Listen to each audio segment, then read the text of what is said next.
Hey everyone, welcome to Elderly Instruments. This is what the room we call our high-end room. We're going to have a little high-end instrument roundup this morning, kind of a summit meeting. Here's Joe Konkoly, our head repairman, Pat Zelenka, one of the proud warriors of the phone room, and I'm Chris. I work with the purchasing staff. So here we have a Stahl Style 6 guitar. The makers of this guitar are actually the Larson brothers, and they made guitars under several brand names, Stahl being one of them.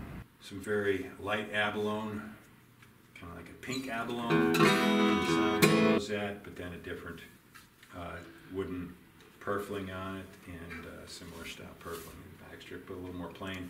Again, beautiful Brazilian rosewood with a very light lacquer finish. Triple O size body on the guitar, which is actually a pretty big guitar, very similar to the amount of area that the top takes up on a dreadnought.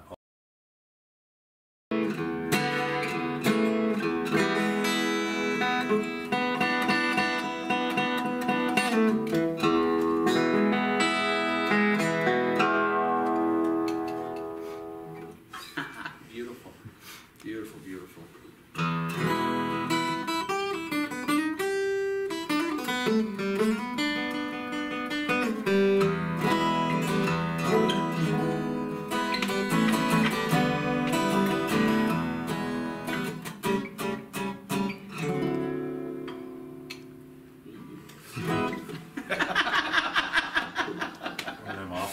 Yeah, Safety my spine there. Yeah, that's what I'm here for. Throw you off.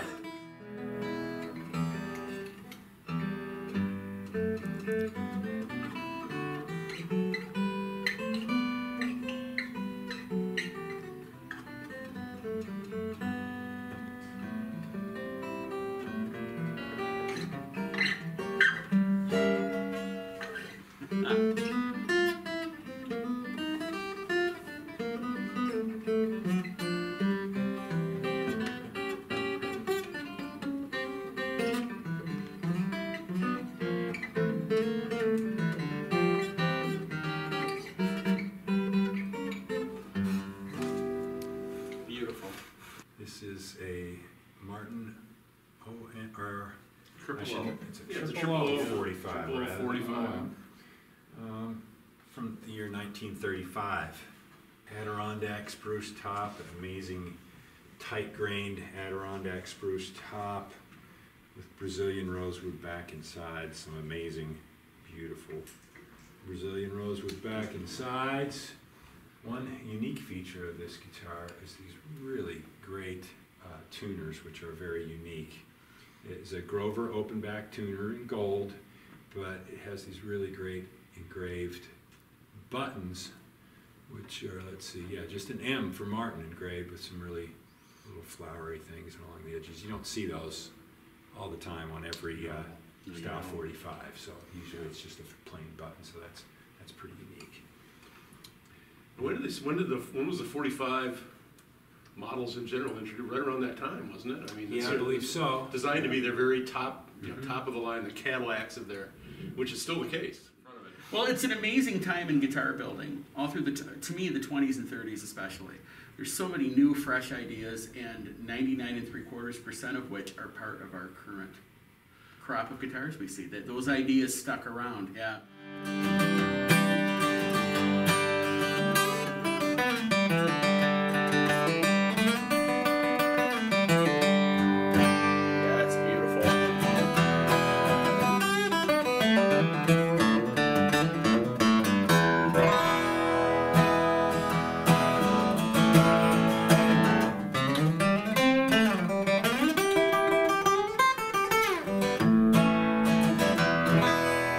Yeah, and you can hear even in the upper range, there's still a nice sustain off of that. Just a beautiful instrument that's time traveled so well. It has some of the characteristics that I would call typical,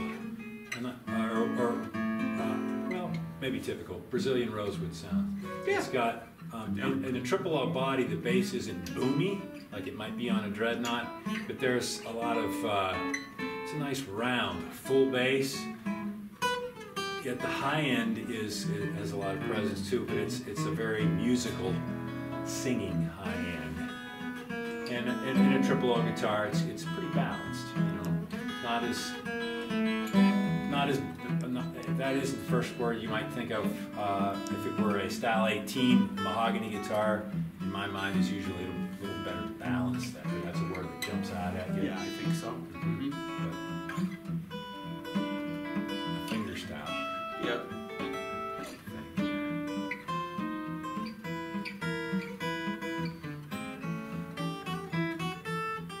Making Chet proud right there.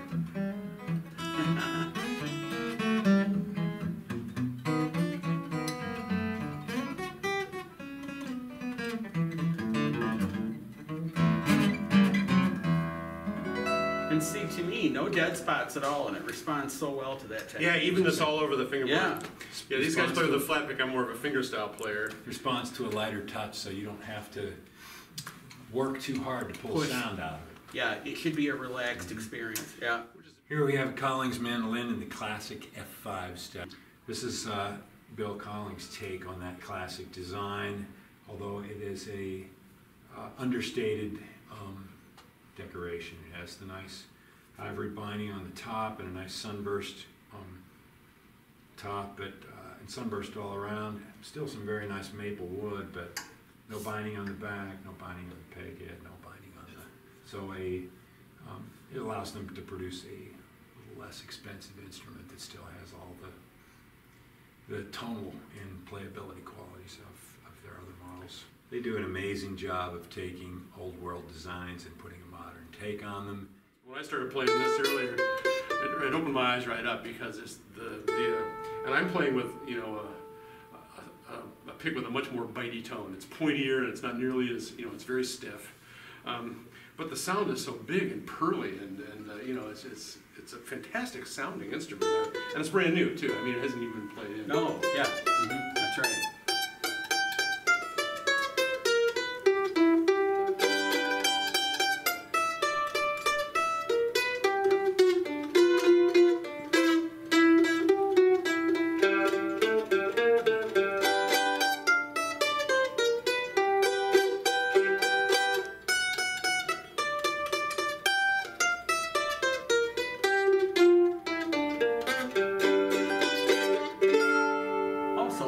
Licks are what's in order to do.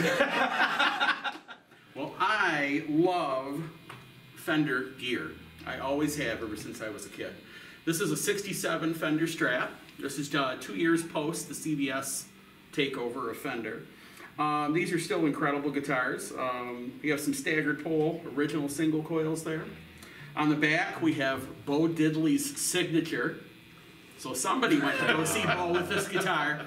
This is the larger headstock, which if you're into some of the 70s players like Robin Trower, for instance, the larger headstocks come into play. A lot of those guys feel like they add a sustain to the notes. And I kind of agree with that quite a bit.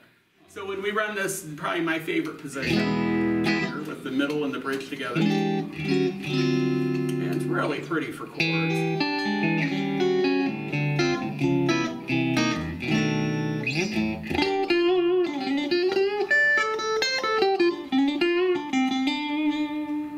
Run it off the middle pickup here.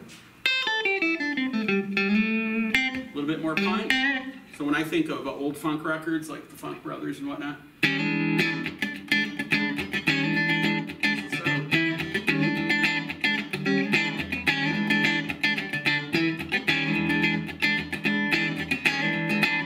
Or kind of there. Then we run That's it. Plus, you know, this was signed by Bo Diddley. I feel it's like I'm touching a sacred object. You are. I am not worthy. You know.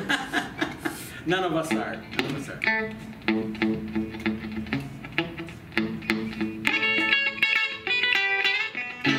you go.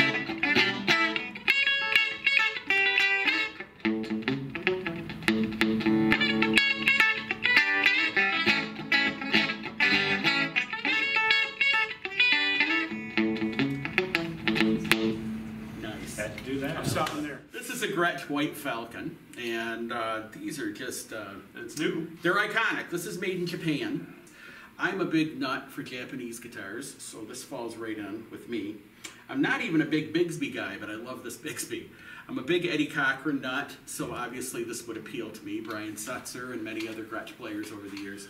I always think of it as a Neil Young. Steve Yes, Stills, there the you White go. Falcon in particular. Manassas, Manassas, yeah, oh yeah, great band. So yeah, this is just really a typical.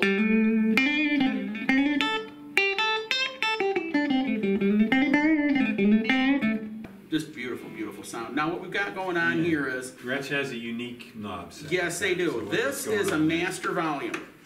So Gretsch did this, I believe, at the request of Chet Atkins back in the day. Chet liked this because it was a way to have his settings all set and turn off. Also, a lot of people use this for volume swells. And, you'll notice here, beautiful, beautiful. Some say gaudy, I say beautiful. Gold sparkle trim throughout.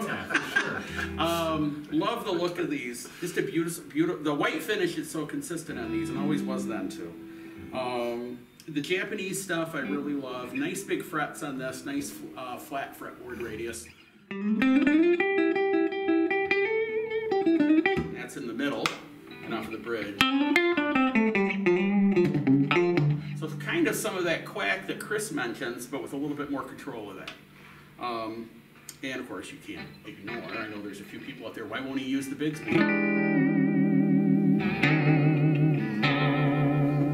Beautiful. Yeah, just a classic American thing. Gretsch too, it's, you know, it's in a world dominated by a couple of other, you know, name brand things. They've got some design principles here that I think that, you know, are kind of very much theirs, and especially in these semi-hollow bodies. Oh, yeah. You know, I like the subtle fret position markers. A little half moon there. Yes, yeah.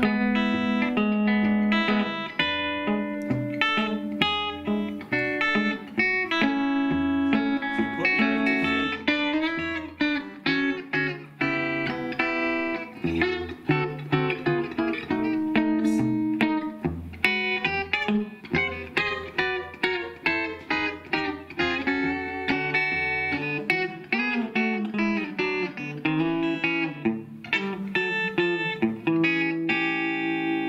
Amen, brother.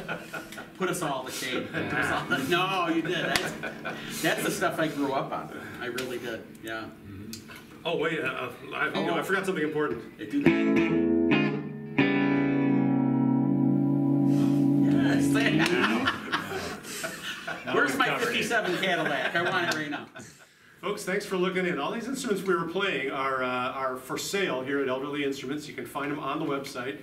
All the specs, lots of pictures of each one of these at www.elderly.com.